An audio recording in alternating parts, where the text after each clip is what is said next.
So I am half Japanese and Thai. And you know what? It's kind of giving me an identity crisis. Disclaimer here. Everything I say is based on my personal experience and it does not apply to everyone. Now let's move on. Some people think being half is cool, some don't. Here's why it kind of sucks for me. Part 1. The language. I don't know about you, but despite having two nationalities, I can't really speak, read or write either language very well. A lot of that comes from the environment I grew up in. I didn't have much social interaction and I didn't attend school consistently in either of the country. But somehow English ended up becoming the language I'm most comfortable expressing myself in. And I know what you might be thinking, why not just self-study both languages? Well, technically I could have, but I believe environment matters a lot. And let's just say I wasn't exactly in the mindset to study two languages at once, especially when I could have developed them naturally in my childhood. When I was in the kindergarten,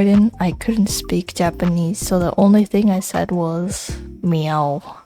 Literally, I am not even kidding. The meowing continued for a while until I finally spoke a word at the last year of kindergarten. As of Thai, apparently I only spoke Thai when I was baby, but it was really hard to believe that now because it was my first language. How come I am not fluent in it? Yeah, I'm confused as well. Part 2. Internal shame. For the longest time, and honestly, even now, I felt ashamed to speak Thai. I just don't feel comfortable with it. I only speak when I really have to. When I went to an elementary school in Thailand, I was so shy and quiet that my classmates thought that I was a literal mute. That actually made me even more self-conscious about speaking Thai. I'm not sure if I even understood anything while I was in the class. Perhaps I did learn to read and write a little bit, but it never really fully stuck with me. As for Japanese, I was more confident in speaking thanks to anime and media exposure, but still, even a decent level of Japanese doesn't feel like it's good enough. I once tried relearning kanji, the Chinese characters used in Japanese writing, but it only lasted a few months because I didn't use it daily. Eventually, I just questioned why I was forcing myself to do it. Part 3. The legal stuff.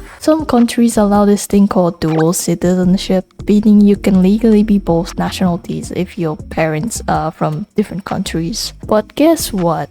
Japan does not allow dual citizenship. So I have to choose to be either Japanese or Thai. And that's really a hard decision, especially since I don't even know if I want to stay in either country long term. It's such a hassle. Sometimes I don't even feel like I fully belong to either identity. Part 4. Identity crisis. Feeling like you don't belong in either country? Yeah, that's me. If your parents taught you about your cultures and traditions, that's great. But me? Not so much. My parents didn't really care to teach me about either culture. We barely connected with extended family on both sides. On one hand, I'm glad I wasn't forced into any specific religion or traditions, but still, I wish I learned more about my heritage when I was younger. Now I have to self-study all of that as an adult when life is totally good and definitely not stressed with all the responsibilities. Part 5. The passports. We all know Japanese passports are much stronger than Thai ones, so obviously I'd want a stronger one, but at the same time I'd lose the benefits of Thai citizenship and I can't shake the fear that I might regret whichever choice I make. That thought gives me anxiety every time I think about it. So yeah, being half comes with a lot of complications. That doesn't mean I hate it,